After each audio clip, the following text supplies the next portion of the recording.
ሰላም ጤና ይስጥልን አድማጭ ተመልካቾቻችን ጥር 30 2018 ዓ.ም ዕለታዊ መረጃዎችና ዘገባዎችን ይዤ መጥቻለሁ። መረጃና ዘገባዎችን እየተከታተላችሁ አብራችሁ እንድትቆዩ ነው በአክብሮት የምጋብዛችሁ። በዚህ ሰዓት የተለያዩ መረጃዎችን ይዣለሁ። ባለፈው ሳምንት እንደዚሁ ጋብ ብሎ የነበረው የህወሓት ወታደራዊ እንቅስቃሴ ዛሬና ትላንት ሌሊቱ እንደገና ተጠናክሯል። ወታደራዊ አመራሮችም ስብሰባ አድርገው በተለያዩ አጀንዳዎች ላይ ውሳኔዎችን አስተላልፈዋል። ከዚህ አንጻር እንግዲህ በትላንትናው ዕለት በወልቃይት ትይዩ ባሉ በተለይ በአዲጎሹ ሰቲት ሁመራና ሽራሮ ትይዩ አካባቢዎች ያሉ እንቅስቃሴን ከሱዳን ያለው እንቅስቃሴ በራያ ቀጠና ያሉ እንቅስቃሴዎችን ተመለከቱ አዳዲስ የሌሊት መረጃዎች ደርሰውኛል። እነሱ ወደ እናንተ አደርሳለሁ። ከሁለት ቀናት በፊት ከመቀሌ ወደ አዲግራት ዛላምበሳ በተሽከርካሪዎች ባዷቸውን ሲሄዱ ነበር። ታጣቂና ሰራዊት ለማጓጓዝ ነው የሚሉ መረጃዎች እየወጡ ነበር። ከነዚህ ተሽከርካሪዎች ዛሬ በርካቶቹ ተተኳሽ ሎጂስቲክ እና ታጣቂ ይዘው ሌሊቱን ሲጓጓዙ አድረዋል። የታረፉ የሚለውን መረጃ ጨምሮ ዝርዝር መረጃዎችን በዚህ ሰዓት ወደ እናንተ የማደርስ ይሆናል። እንግዲህ ህወሓት ቀጥሎ አቋሙን እያሳወቀ ነው የሚገኘው። ከዚህ አንጻር በቅርቡ የፕሪቶሪያው ስምምነት ሙሉ በሙሉ መጣሱን ሁሉም ሊቀበል ይገባል፣ ስለዚህ ወደ ጦርነት እንገባለን እያለ ነው የሚገኘው። ባለፈው የነበረው ጦርነት ትንኮሳ ዓለም አቀፍ አጀንዳ እንድንሆን አድርጎናል። የዓለም አቀፍ ተረስቶ የነበረው የትግራይ ጉዳይ በዓለም ላይ እንደገና አጀንዳ እንዲሆን አድርጓል። አሁን ወደ ሙሉ ጦርነት እንገባለን የሚል ውሳኔ መወሰኑን የሚገልጹ መረጃዎች ናቸው እየወጡ ያሉት። ከዚህ አንጻር ዝርዝር መረጃዎችን ይዣለው። በጠለምትም በወልቃይትም እንዲሁም ደግሞ በራያ ቀጠናዎች አሉ የ24 ሰዓት ዝርዝር መረጃዎችን በዚህ ሰዓት ወደ እናንተ የማደርስ ይሆናል። እንደዚሁም ደግሞ በአማራ ክልል በተለያዩ አካባቢዎች የስልክ አገልግሎትና የዳታ አገልግሎት እንዲቋረጥ ከተደረገ በኋላ የሌሊትና የቀን ዘመቻዎች ልዩ ኦፕሬሽን በሚል የሽምቅ ውጊያና እንዲሁም ደግሞ ስልታዊ ማጥቃት በሚል በአየር እየታገዘ ውጊያ እየተደረገ ነው የሚገኘው። በተለይ በወሎ የምዕራብ ቀጠናዎች በሸዋ የይፋት የምንጃር የአንኮበር እንዲሁም ደግሞ የመራቤቴ እና የመንዝ ቆላማ ቀጠናዎች የስልክ አገልግሎት በሞላ ጎደል ተቋርጧል። እነዚህ ቀጠናዎች ዘመቻዎች እየተደረጉ ነው የሚገኘው። ሌሊቱንም የአየር ኃይል ስምሪት ነበር። ይህንንም በዚህ ሰዓት በዝርዝር አደርሳቸዋለሁ። ከዚህ ጋር በተያያዘ በተለያዩ አካባቢዎች በሲቪሊያን ላይ በጭካኔ የሚፈጸመው ግድያ ተባብሶ ቀጥሏል። በአማራ ክልል የመንግስት ወታደሮች አሁን በጭካኔ ንጹሐንን እየጨፈጨፉና እየረሸኑ ነው የሚገኙት። ይሄ በተመለከተም እንደዚሁ በየት አካባቢ የሚሉትን መረጃዎችም አደርሳቸዋለሁ። ይህንን ንጹሐንን መጨፍጨፍ በተመለከተ በነገራችን ላይ ከፋኖ ጋር እንዲሁም ደግሞ ያልታጠቁ ሰዎች ሲጨፈጨፉ የአካባቢ የብልጽግና ባለስልጣናት እንኳ ጉዳዩን ተው ለማለት እንኳ አልደፈሩም ነው የተባለው። እንደውም መረጃ ሰጩ ነው የቂም በቀል ጭምር ሰራዊት እንዲገድላቸው ንጹሐንን እያደረጉ ነው የሚሉ መረጃዎች ናቸው እየወጡ ያሉት። ከዚህና እነዚህና ሌሎች ዝርዝር የግንባር መረጃዎችን እየተከታተላችሁ አብራችሁ እንድትቆዩ ነው በአክብሮት የምጋብዛችሁ። እንግዲህ በዚህ ሰዓት ከህወሓት ጋር የተያያዙ መረጃዎችን ይዣለሁ። በብዛት እነሱንም አደርሳለሁ። ከላይ እንደገለጽኩት የህወሓት እንግዲህ አጠቃላይ ወታደራዊና እንዲሁም ደግሞ የፖለቲካ ውሳኔዎችን አቅጣጫ አስቀምጦ ወደ ሙሉ ጦርነት ለመግባት ዝግጅት እያደረገ ነው የሚገኘው። ከዚህ ጋር በተያያዘ እንግዲህ በአማራ ክልል እየተደረገ ካለ የህልውና ትግል አንጻር የህወሓት እንቅስቃሴ በቀጥታና በተዘዋዋሪ ምን ይመስላል የሚለውን ጉዳይ ላይ በተለያየ ጊዜ የተለያዩ ሰዎች አስተያየቶችንም ሲሰጡ እመለከታለሁ። አስተያየቶችንም ልካችሁልኛል። በዚህ ጉዳይ ላይ እንግዲህ በተደጋጋሚ ከሚመጡ መልእክቶች መካከል አሁን ህወሓት ወደ ወልቃይት ወረራ አያደርግም የሚሉ አስተያየቶች ይሰማሉ። እንዲሁም ደግሞ ከህወሓት አንጻር አሉታዊ አስተያየትና አሉታዊ ዘገባ መስራት ጥቅሙ ምንድን ነው የሚሉ ጉዳዮችንም እንደዚሁ በተደጋጋሚ አስተያየቶችን ተመልክቻለሁ። ከህወሓት ጋር ለሚኖር ትብብር እንደዚሁ እንቅፋት የሚሆኑ መረጃዎችና ዘገባዎችን ማሰራጨትም ጥቅሙ ምንድን ነው የሚሉ የተለያዩ አስተያየቶችን ተመልክቻለሁ። ይሄ ጉዳይ አሁን የተጀመረ አይደለም። በዚህ ጉዳይ ላይ እንግዲህ ተጠየቆችን ማቅረብ ያስፈልጋል። ይህንን አስተያየት የምትሰጡ ወገኖች ጉዳዩን ከምን አንጻር እንደምትመለከቱት እናንተን ራሳችሁን መጠየቅ ያስፈልጋል። ህወሓት ቀጥ ብሎ አቋሙን ባስቀመጠበት ሁኔታ የማያወላዳ እንዲሁም ደግሞ የማያወዛግብ ወጥ የሆነ እቅዱን አስቀምጦ በመግለጫም በተግባራዊ ወታደራዊና ፖለቲካዊ እንቅስቃሴ በተግባር እንዲሁም ደግሞ በዲፕሎማሲያዊ ጫና ጥያቄውን እያቀረበ የሰራዊት ዝግጅቱን እያደረገ ሲችለን ደግሞ ወረራዎችን ለመፈጸም ሰራዊት እያስጠጋ ባለበት ሰዓት ህወሓት ይህን አያደርግም ብሎ ለህወሓት መከራከር ምንድን ነው ጥቅሙ? ወይስ ደግሞ ይሄ መረጃና ዓላማው ምንድን ነው? የመረጃ ድብብቆሽ ውስጥ ለማን ነው? በዚህ በኩል አንድም የህወሓት ሰው ሐሳቡንም ዓላማውንም ደብቆ አያውቅም። እንኳን የህወሓት ሰዎች ከህወሓት ተገንጥለናል የሚሉት እንኳ ክፍል ሁለት ህወሓቶቹ እነ ጌታቸው ረዳም በዚህ በኩል ያላቸው አቋም እየተለወጠ አይደለም። ወልቃይትን እንወራለን ብለው ዝግጅት እያደረጉ ነው። ኃይል እያስጠጉ ነው። እነሱ እንወራለን፣ ከወረርን በኋላ ተፈናቃይ እንመልሳለን፣ ከዛ በኋላ ከኢትዮጵያ ጋር አንቀጥልም፣ ህዝበ ውሳኔ እናደርጋለን፣ ከተቻለ በ18 ወራት ካልሆነ ደግሞ የፈጀውን ጊዜ ፈጅቶ ወደ ነፃ ሀገር እንሄዳለን የሚል አቋም አስቀምጠው ለዚህ የፖለቲካ ግብ እየሰሩ ነው የሚገኙት። ስለዚህ ህወሓቶቹ ይህን እየተናገሩ ህወሓቶቹ ይህን አላሉም ደግሞ ይህ አይደለም ሀሳባቸው የሚለው የመረጃ ድብብቆሽ ዋና ዓላማው ምንድን ነው የሚለውን እንግዲህ ደጋግሞ መጠየቅ ያስፈልጋል። እኔ ደጋግሜ ካሁን በፊትም በዚህ ጉዳይ ላይ ሀሳቦችን አድርሻለሁ።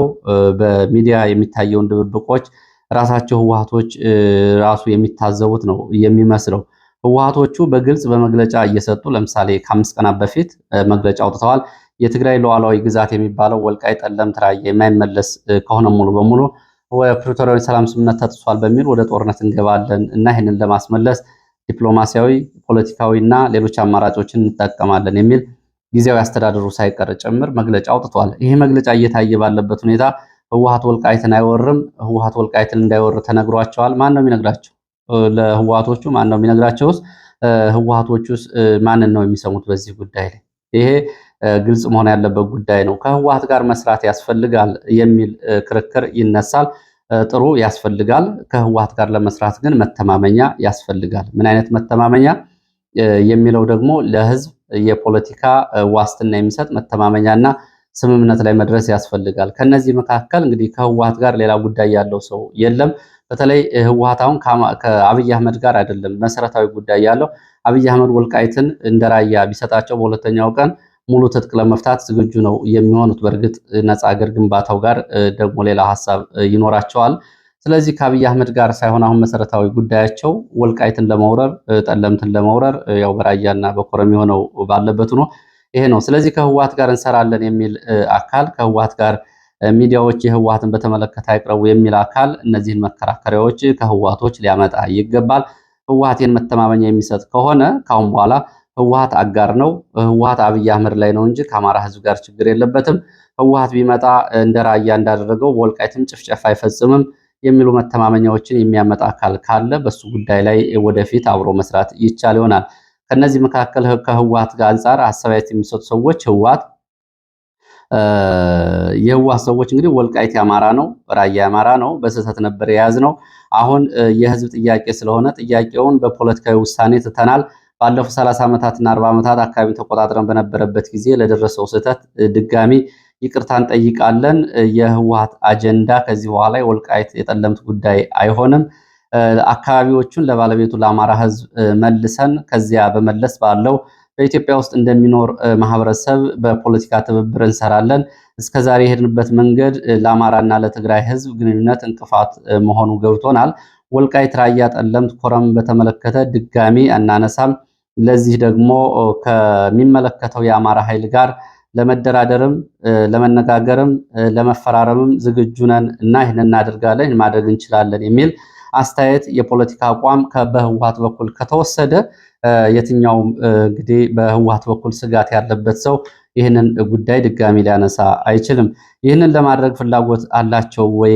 መቼ ይህንን እውነታ ይቀበሉታል የሚለውና ከግትር ተገንጣይ የትግራይ ሪፐብሊክ ማኒፌስቶ ወዲህ የተለወጠ በ51 ዓመታት የተለወጠ የፖለቲካ አቋም አላቸው ወይ የሚለው እንግዲህ መልሰን ደጋግመን የምንጠይቀው ነው። ህወሓት ከላይ የተጠየቁትን ጥያቄዎች ከአማራ ህዝብ አንጻር ተጨማሪ መሬት እስከ መተማ እንወስዳለን፣ እስከ አንገረብ እንወስዳለን፣ እስከ አልውሃ ድረስ እንወስዳለን፣ ከአፋርም ከታች እንወስዳለን ከሚለው አዲስ የፕሮፓጋንዳ ስሌት ወጥቶ ላደረገው ከተከዜ ወዲህ ወይም ደግሞ ከማይጨው በታች ለደረሱ ጉዳቶች ኃላፊነት የሚወስድ ከሆነ ከህወሓት ጋር መስራት የፖለቲካ አዋጭነት ይኖረዋል። ከዛ ውጭ ግን በሞኝ ክንድ የዘንዶ ጉድጓድ ይለካል እንደሚባለው አይነት ህወሓት በዚህ አካባቢ ወረራ አይፈጽምም፣ የህወሓት ስጋት አብይ አህመድ ነው ምናምን የሚሉት ጉዳዮች ብዙም ውሃ የሚያነሱ የፖለቲካ ሚዛንም አይደሉም። በፖለቲካ ውስጥም እንደዚህ አይነት መዳረሻ የሌላቸው ነገሮች ከአሁን በፊት ያደረሱት ጉዳት ይታወቃል። ሰሞኑን እንግዲህ ባወጧቸው መግለጫዎች እውነተኛ የፖለቲካ ፍላጎታቸውን አሳውቀዋል። ይኸውም የትግራይ ሉዓላዊ ግዛት ለማስመለስ ሁሉንም አማራጭ እንጠቀማለን የሚል ነው። እነሱ በግልጽ አስቀምጠውታል። ሌሎቹ ግን በአስተያየት እሱን እየሰጣችሁ ነው የምትገኙት። ከዚህ ጋር በተያያዘ እንግዲህ ወደ ታች ያሉት አዳዲስ ውሳኔዎችና ዘገባዎችም ይህንን የሚያሳዩ ይሆናሉ። ከዛ በፊት የደረሱ መልእክቶች መካከል የነዳጅ እጥረት በተለያዩ የኢትዮጵያ አካባቢዎች መከሰቱን ሾፌሮች ገልጻቸዋል። የነዳጅ ዋጋ እንደዚሁ በጥቁር ገበያ በከፍተኛ ሁኔታ ጨምሯል። ይህ እንግዲህ በኢትዮጵያ ውስጥ የከተማው ሕዝብ ወደ አደባባይ ሊያስወጣ የሚችል የኑሮ ውድነት ጫና ይዞ እየመጣ ነው የሚል። ሁለተኛ በአዲስ አበባ የፖሊስ እና የደህንነት የደንብ ማስከበር አካላት የአካባቢው ነዋሪዎች ገንዘብ፣ ሞባይል እና ሌሎችን በጸጥታ ስም እያስቆሙ እየዘረፉ እየወሰዱ ይገኛሉ። ከኪስ ገንዘብ ጭምር ሳይቀር ነው እየወሰዱ ያሉት የሚለውና በአዲስ አበባ ፖሊስና በአዲስ አበባ በሚገኙ ሌሎች የጸጥታና ከዚህ ጋር በተያያዘ ስምሪት የወሰዱ አካላት ጋር የሚነሱ ጥያቄዎች አሉ። በተለይ ደህና ስልክ የያዙ ሰዎችን እንደዚሁ እያስቆሙ ስልክ ይፈተሻል በሚል ይህን እያደረጉ እንደሆነ ነው የተገለጸው። ሌላው ይሄኛው ጉዳይ እንኳ ብዙ ትኩረት የተሰጠው ጉዳይ አይደለም። ምርጫን በተመለከተ ካደረሳችሁን መካከል ምርጫ አስፈጻሚ ተብለው እየተመረጡ ያሉት ሰዎች በየአካባቢ የብልጽግና ካድሬዎችና የብልጽግና ተሿሚዎች ናቸው በሚል በስም ዝርዝርም እንደዚሁ ያደረሳችሁኝ አለ። ያው ይህ እንግዲህ ምርጫው ያው ይስሙላ ስለሆነ ስለዚህ ምርጫ ጊዜ ማባከን፣ ሀብት ማባከን እንዲሁም ደግሞ የተለያዩ ጉዳዮችን እያነሱ መጣል ብዙም ጥቅም ያለው አይመስልም። ያው አብይ አህመድ በቀደም በፓርላማው ላይ የሚያጅቡን አሁን ካሉት ተቃዋሚዎች ቁጥራቸው 5-10 እጥፍ የሆኑ ሰዎች ቢመጡ ደስ ይለናል ነው ያለው። ቢመጡ ደስ ይለናል፣ እኛ እዚሁ አለን፣ እናንተ ግን ቁጥራችሁን ጨምሩ የሚል የአጃቢነት ጉዳይ ተናግረዋል። ስለዚህ የምርጫ ጉዳይ በዚህ ያለ ስለሆነ ለማንኛውም መረጃው ደርሶኛል። እንግዲህ ወደ መረጃዎች ላይ ደግሞ የንጹሐንን መጨፍጨፍ እየተመለከተ ነው። በተለያዩ ቦታዎች የስልክ አገልግሎት ተቋርጧል። ዘመቻና ኦፕሬሽን በሚል ነው ስልክ እንዲቋረጥ የተደረገው። በዚህም እንግዲህ የእግረኛ የአየር ኃይል የኮማንዶ እና ሌላ የአካባቢ የሚሊሻና የአድማ ብተና ጥምር ጦር በሚል በተለያዩ አካባቢ ዘመቻ እየተደረገ ነው የሚገኘው። በዚህ ዘመቻ በተለይ በንጹሐን ከፍተኛ ጭፍጨፋ እየተፈጸመባቸው እንደሆነ የሚያሳዩ መረጃዎች ወጥተዋል። ከወጡት መረጃዎች መካከል በጎንደር ዙሪያ ማዕከላዊ ጎንደር ዙሪያ ወረዳ ዳስ ማርያም በተባለ ቦታ አንድ ካህንን ጨምሮ 3 አርሶ አደሮች በትላንትናው ዕለት ተረሽነዋል። እነዚህ አርሶ አደሮች እንግዲህ ፋኖ ያመለጠን እናንተ መረጃ ስለሰጣችሁ ነው በሚል ከፋኖ ጋር ምንም ግንኙነት የሌላቸው ካህናትና አርሶ አደሮች ናቸው በአሰቃቂ ሁኔታ የተረሸኑት። በሰሜን ወሎ ሀብሩ ወረዳ እንዲሁም ደግሞ ደቡብ ወሎ ተውለደሬ ወረዳ ከገጠር ተይዘው የተወሰዱ ወደ ወታደራዊ ካምፕ የተወሰዱ ወጣቶች የደረሱበት አልታወቀም ተብሏል። እነዚህም ደብዛቸው ጠፍቷል። ሸዋ በኤፍራታ ግድም አጣየና አካባቢው አርሶ አምባና ዘንቦ ተብሎ ከሚጠሩ አካባቢዎች መሳሪያ ደብቃቸዋል በሚል 7 አርሶ አደሮች ተወስደው አሁን ደብዛቸው ጠፍቷል። ይሄ ከ2 ቀናት በፊት ነው። በወሎ ምዕራብ ቀጠና ወግዲ፣ ጎረንጂ እና ሶኮሮ ተብሎ የሚጠሩ አካባቢዎች 9 ሰላማዊ ሰዎች በከባድ መሳሪያና እንዲሁም ደግሞ የፋኖ መረጃ ሰጥታችኋል በሚል ተጨፍጭፈዋል። ሴቶችና ህፃናትም ጭምር ይገኙበታል። በርካታ ሰዎችም መቁሰላቸውን የታወቀው በከባድ መሳሪያ ድብደባ ህፃናትና ሴቶች ጭምር ተገድለዋል። ባህር ዳር የሕክምና ባለሙያን ጨምሮ በአንድ ቀን 9 ሰዎች ተረሽነው አድረዋል። ይሄ ከ5 ቀናት በፊት ነው የሆነው። የሚሊሻ አባላትን ጨምሮ ነው እንግዲህ በዚህ ባህር ዳር ከተማ ደግሞ በመከላከያ የተረሸኑት። ሰሞኑን እየተፈጸመ ያለው ጭካኔ የተሞላበት ጭፍጨፋ ከተስፋ መቁረጥ ጋር የሚመሳሰልና አንድ መንግስት ተስፋ ሲቆርጥ በራሱ ዜጎች ላይ የሚያደርገው አስነዋሪ ድርጊት ነው የሚሉ መረጃዎችም አብረው ወጥተዋል። ወደ ሌሎች መረጃዎች ሲሄድ እንግዲህ ወደ ህወሓትን የተመለከቱ መረጃዎችን አስቀድሜ ወደ ግንባር መለሳለሁ። ህወሓት ወታደራዊ አዛዦችና የፖለቲካ ተወካዮች ስብሰባ አድርገዋል። ስብሰባው በሱዳን በሚገኘው የአርሚ 7 እና በትግራይ የተለያዩ ግንባሮች የሚገኙ የህወሓት ታጣቂ አመራሮች ናቸው ያደረጉት። በዚህ እንግዲህ በትግራይ በተለያዩ አካባቢዎችና በሱዳን የአርሚ 7 ተወካይን ጨምሮ በየአካባቢው ያሉ የአርሚ አዛዦች፣ የግንባር አዛዦች ስብሰባ አድርገዋል። በሱዳን የአርሚ 7 የህወሓት ታጣቂ አዛዦች ጥር 24 እስከ ጥር 26 ለ3 ቀናት ስብሰባ ሲያደርጉ በትግራይ የተለያዩ አካባቢዎች የሚገኙ ታጣቂ አመራሮች ደግሞ ከጥር 27 እስከ ጥር 29 ለ3 ቀናት የቆየ ስብሰባ አድርገዋል። ትናንትና መሻሹን አጠናቀዋል። ስብሰባው ላይ የግንባር አዛዦች፣ የአርሚ አዛዦች፣ የኮርና የክፍለ ጦር አዛዦች ተገኝተዋል። ዋና አጀንዳው ደግሞ ወልቃይትን፣ ጠለምት ላይ ወረራ እናደርጋለን የሚል ነው። በኮረምና ራያ ቀደም ብሎ ያው እንግዲህ ወረራ መፈጸሙ እና መከላከያ ደግሞ ለቆ መውጣቱ ይታወቃል።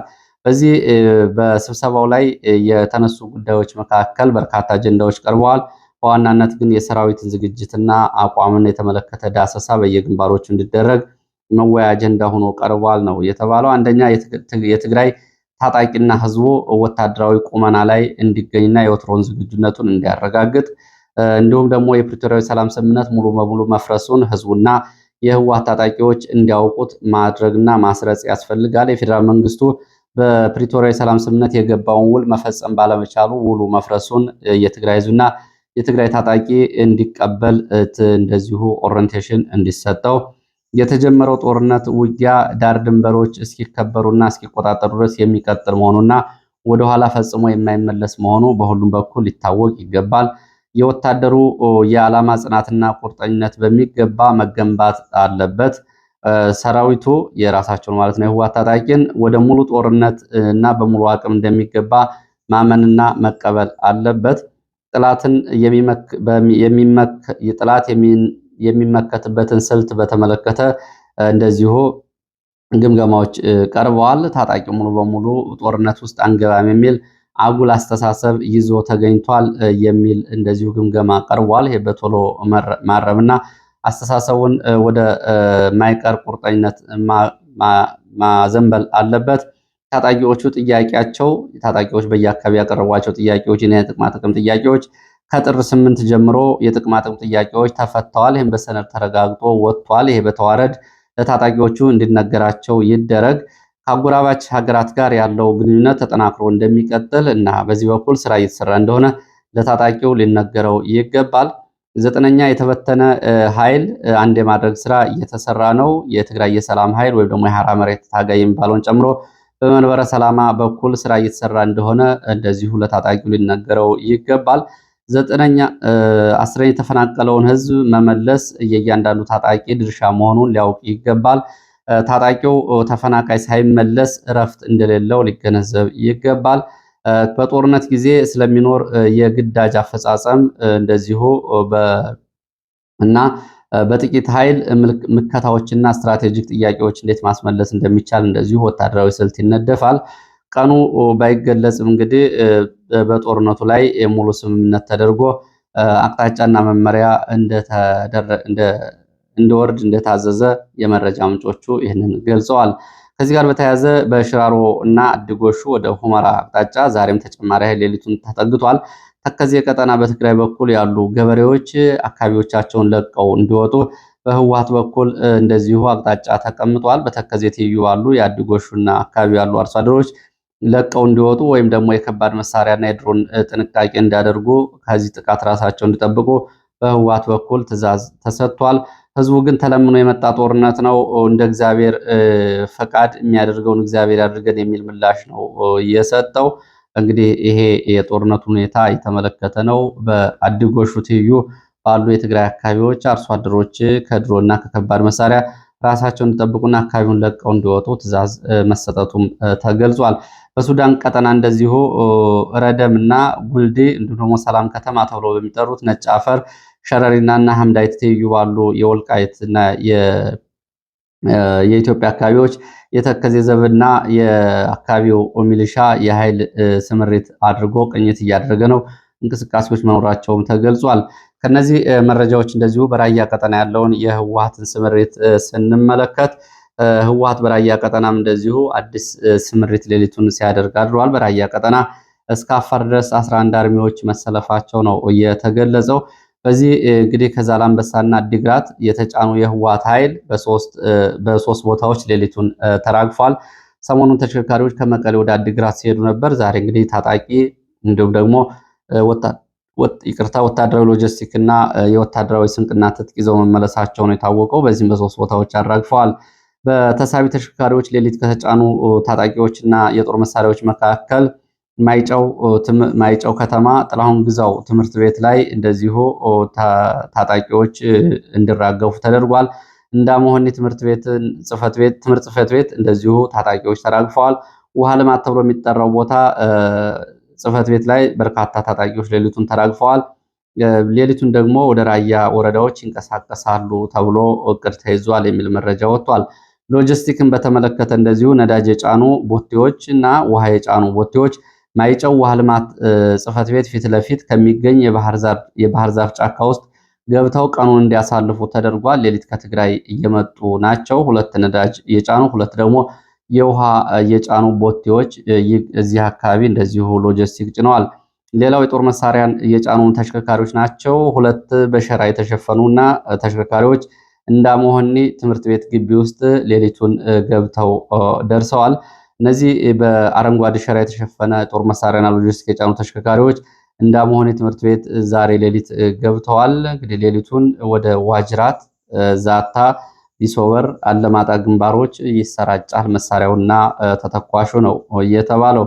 በዚሁ ከህወሓት ጋር በተያያዘ በጠለምት ቀጠና ባለፈው በነበረው ውጊያ 12 የሚደርሱ አርሶ አደሮች መገደላቸው ታውቋል። ሲቪሊያን በህወሓት ታጣቂዎች ነው የተገደሉት። እነዚህ የተገደሉ ሰዎች የህወሓት ቁስለኞችን አልተሸከማችሁም፣ ስንቅ አላቀረባችሁም፣ አማራ ነን እያላችሁ በዚህ አካባቢ ለመከላከያ ሰራዊቱ ድጋፍ ታደርጋላችሁ በሚል ነው የተረሸኑት።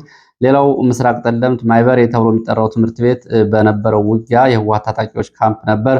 የከባድ መሳሪያ ውድመት እና ጉዳት ደርሶበታል። ከባድ መሳሪያው ምናልባት የመከላከያ ሳይሆን አይቀርም ትምህርት ቤቱን ያወደመው ተብሏል።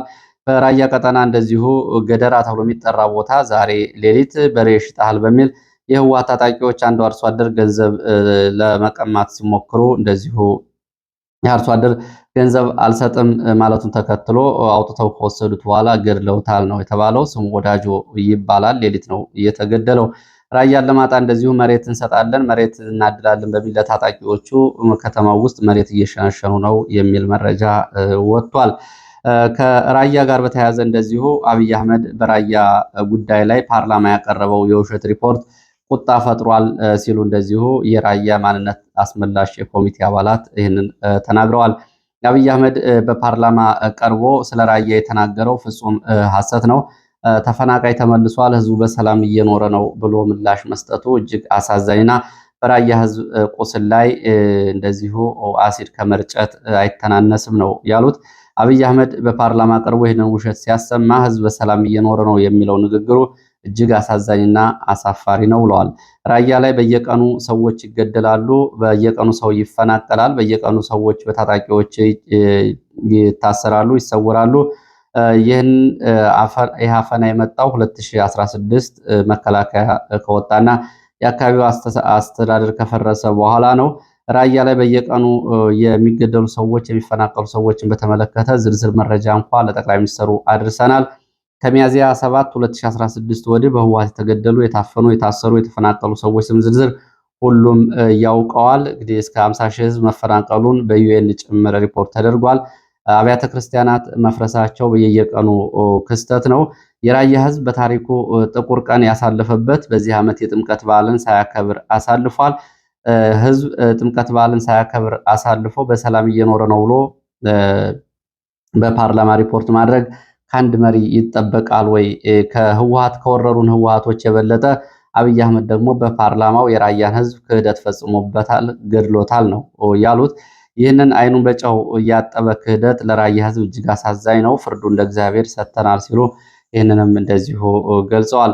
ወደ ሸዋ ቀጠና የሚወስድን መረጃ ላስከትል። በሸዋ ቀጠና በቆላማ ቀጠናዎች የስልክ አገልግሎት እንዲቋረጥ ከተደረገ 6ኛ ቀኑን ይዟል። የአየር ኃይልና የኮማንዶ ዘመቻዎች እንደቀጠሉ ናቸው። በሄሊኮፕተር ኮማንዶዎች እንዲራገፉ ተደርጓል። ሌሊት እንደዚሁ ሽምቅ ዘመቻና ስልታዊ ጥቃት የሚል ዘመቻ እቅድ ተይዞ በየአካባቢው ዘመቻ መኖሩን የሚገልጹ መረጃዎች ወጥተዋል። በትናንትናው ዕለት በኤፍራታ ግድም ሰንበቴ ኮማንዶ በአየር ሲራገፍ ነው የዋለው። በይፋት መራቤቴ፣ መንዝ፣ አንኮበር፣ ምንጃር ቆላማ ቦታዎች የአየር ወለድ እና የጥምር እግረኛ ስምሪት ተደርጓል። በአንዳንድ ቦታዎች እንደዚሁ የስልክ ለማግኘት አስቸጋሪ ሆኗል። መረጃዎቹንም ለማጣራት በዚህ እንግዲህ ከዚህ ቀጠና ጉዳቶችና ውጊያዎች መረጃዎች ባሻገር እሱን አስቸጋሪ አድርጎታል የስልክ መቋረጡ።